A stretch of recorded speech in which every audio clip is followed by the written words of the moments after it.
Hello everyone. I hope everyone is fine and I welcome you all to the Literature Edit Swan channel.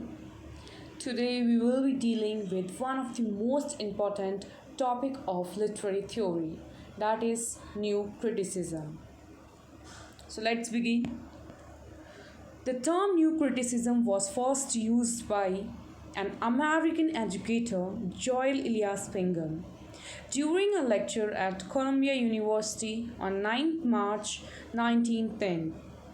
But the term was being coined by W.K. Wimsett and Monroe Beardsley as a principle of new criticism.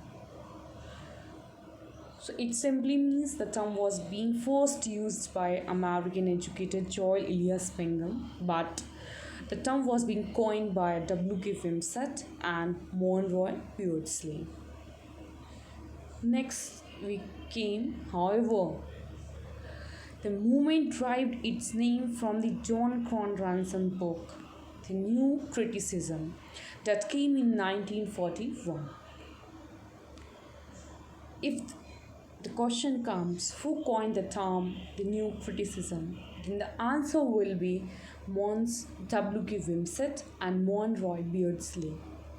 However, if the question comes, the term new criticism was being derived from dash book, then the answer will be the new criticism that was being written by John Ransom. So next question you will ask, what is new criticism? So new criticism refers to the formalist movement in literary theory that dominated American literary criticism in mid-20th century and rejected traditional critical view.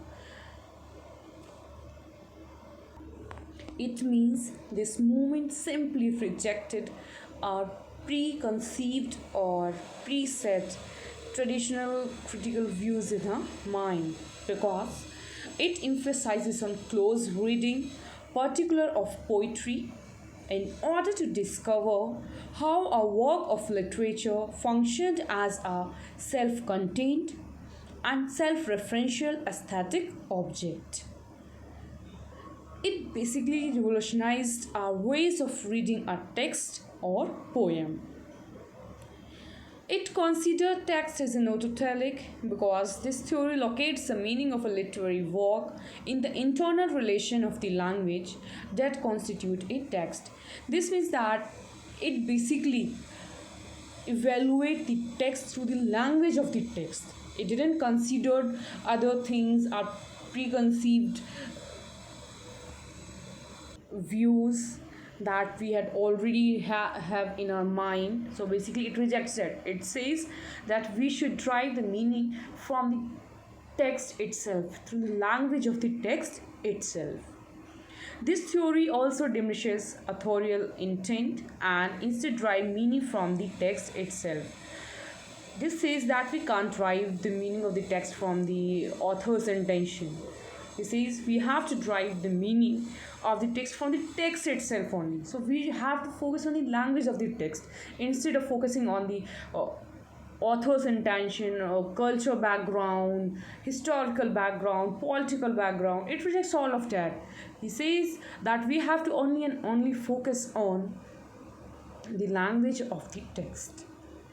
This movement also propagated the idea of art for art's sake, and it didn't favor or didn't propagate the idea for art for life's sake. If the question comes, new criticism propagated the idea of, the answer will be art for art's sake instead of art for life's sake.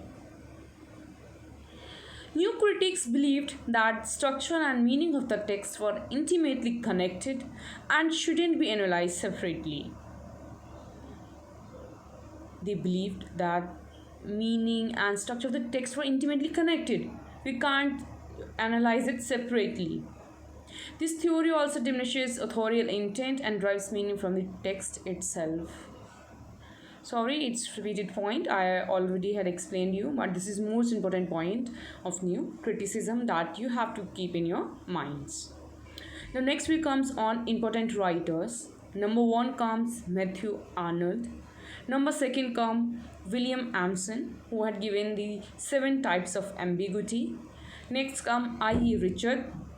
Next 4th comes Kenneth Brooks. 5th comes F.R. Lewis, who defined literature as a storehouse of recorded values. 6th come W.K. Wimsatt and Mons Roy Beardsley, who coined the term new criticism. 7th come R.P. Blackmore. 9th come Ellen Tate. And at last come John Cron Ransom, from whose work we derive the meaning from whose work we derive the title of the movement. In the next video, we will be discussing in these important writers' works, concepts, and terms given by them. Thank you. Please like and subscribe the channel and wait and watch my next video. Thank you, everyone.